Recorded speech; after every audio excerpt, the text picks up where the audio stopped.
Հայաստանը կարող է առանց ատոմակայան մնալ։ 10-ին տված հարցազրույցում զգուշացրել է Ռուսաստանի Դաշնության փոխվարչապետ Ալեքսեյ Օվերչուկը։ Ռոսատոմի հետ ծրագրով Մեծամորի ԱԵԿ-ի երկրորդ էներգաբլոկի շահագործման ժամկետը երկարացվելու է 10 տարով։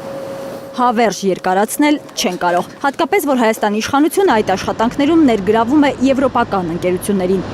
Եվրոպացիները դժվար թե կարողանան որակյալ կյանք ապահովել ռուսական ծագման ատոմակայանի համար, ասում են մասնագետները։ Մեր ատոմակայանը ինքը կոչվում է VVR 400, այդ VVR-ները դրանք սովետա-ռուսական տեխնոլոգիաներ են, այսինքն եվրոպացիները չունեն նման տեխնոլոգիաներ, սա առումով դիլետանտ են։ Սա նույնպես խնդիրներ է առաջացնում եւ կարող է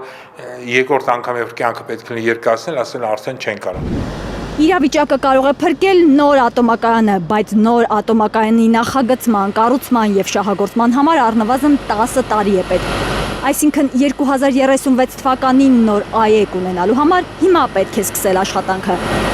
Ոչ մի հստակ քայլ այդ ուղղությամբ նկատում են մասնագետները։ Արձանագրում, որ Հայաստանի իշխանությունը ըստ էության Հայաստանն առանց ատոմակայանի թողնելու ծրագիրն է իրականացնում։ Մենք ատոմական պիտի կառուցենք, որը պիտի կառուցենք, երբ պիտի կառուցենք, ինչքան պիտի կառուցենք, որտեղ պիտի կառուցենք։ Նիկոլ Փաշինյանը կառավարության վերջին նիստին հայտարարում էր, որ ինքը ատոմական արդեն կառուցել է։ Մեկի տեղը երկուսը, ու այն էլ արևային։ Ատոմակայանի հզորությունը դրվածքային 400 մեգավատ է,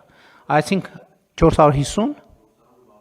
460։ Թե վարչապետը հստակ չգիտի էլ, թե ինչ հզորություն ունի մեր ԱԵԿ-ը։ Այսինքն երկու անգամ 460, այսինքն երկուսից ավել մենք ատոմակայան ենք ստեղծել։ Փաշինյանն ուզում է փոխել Հայաստանի էներգետիկ մտածողությունը, հատկապես Գերմանիա այցից հետո։ Այնտեղ պարզել է, որ արևային տեխնոլոգիաներով կարող ենք ստանալ տարատեսակ էներգիա, ինչպես խմորից, լավաշ, մատնաքաշ, բուխանկա։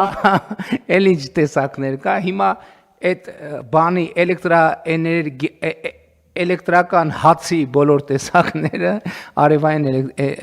էներգետիկան արտադրում են։ Այս մարդիկ կյանքից հետ են ընկած։ Մի 20 տարով։ Էներգետիկ փորձագետը հիշեցնում է ԵՄ ղեկավարները, որ ժամանակին քարոզում էին հրաժարվել ատոմակայաններից, խթանել միայն արևային եւ քամու էներգիայի արտադրությունը, հիմա գլխներին են տալիս։ Բառացիորեն մի քանի ամիս առաջ,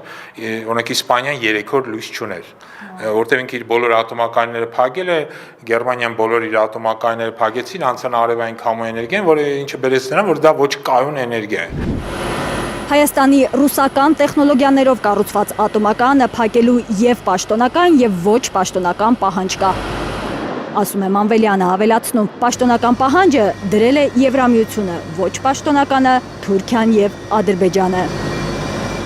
Անցյալ տարի, եթե չեմ սխալվում, մայիսին թե հունիսին Իգդիր քաղաքում են սահմանին Հայաստանի իրեն այսպես կոչված ադրբեջանցի եւ թուրք էկոլոգները միջոցառում կոնֆերանս արեցին միջազգային եւ պահանջեցին Հայաստանի Մեծամորի ատոմակայանի փակումը, որ սա Թուրքիայի սահմանին կպած է, դա վնասակար է, վտանգավոր է եւ այլն եւ այլն։ Այսինքն այս պահանջը կա։ Եվ քանի որ մենք տեսնում ենք, որ այսօրվա վարչախումբը ինչ խորքային կախվածություն ունի արտաքին, հատկապես Անկարայի Բաքվի կարծիքից, չէ, վերջինս չեն տակսում, որ օգնելու են նրանց, չգիտեմ, ընտրություններում եւ այլն, ապա շատ հնարավոր է, այդ ռիսկերի մասին չպետք է մոռանանք։ Ռիսկերը խիստ շոշափելի են, ասում են մասնագետները։ Հիշեցնում, Հայաստանի ու Թուրքիայի էներգետիկ համակարգերի միացնելու հեռանկարը հիմա քննարկվում է։ Թուրքիայի կառավարության հետ ներդրումային հարցեր են օրակարգում։ Եթե Հայաստանը փակի իր ատոմակայանը, դա մոտավորապես Հայաստանի ներքին գեներացման 40%-ն է։ Ստիպված է լինելու կախվածության մեջ հայտնվել, հոսանքի ավելի բարձր գին տալ ու էներգիա գնել։ Գումարած դեռ հարց է, կարողանալու է անհրաժեշտ էլեկտրաէներգիայի քանակը գնել, թե ոչ։ Խոսում են ամասին, որ նորից իրանք դնում են փակելու պահանջը Հայաստանի առաջ, բայց ասում են լավ, եթե դուք էլեկտրաէներգիայի դեֆիցիտ ունենանք, Թուրքիան եւ Ադրբեջանը ձեզ մասամբ կփակեն այդ ձեր դեֆիցիտը։ Բայց մյուս մասը։ Դե մյուս մասը գնացեք յոլա գնացեք։ Մարդիկ յոլա կգնաք։ Մասնագետները այս հարցը տալիս ուզում են, որ հայաստանցիները նախ հիշեն, թե նյարդային ինչ կծկուններ են ունենում, երբ մի քանի ժամ կամ մի քանի օր լույս չեն ունենում։ Փաշինյանական իշխանության օրերին հոսանքի անջատումներն ավելացել են 40%-ով։ Արփիս Քեսյան, Հենրիկ Համազասպյան, Անի Ղանդիլյան, Հայլուր։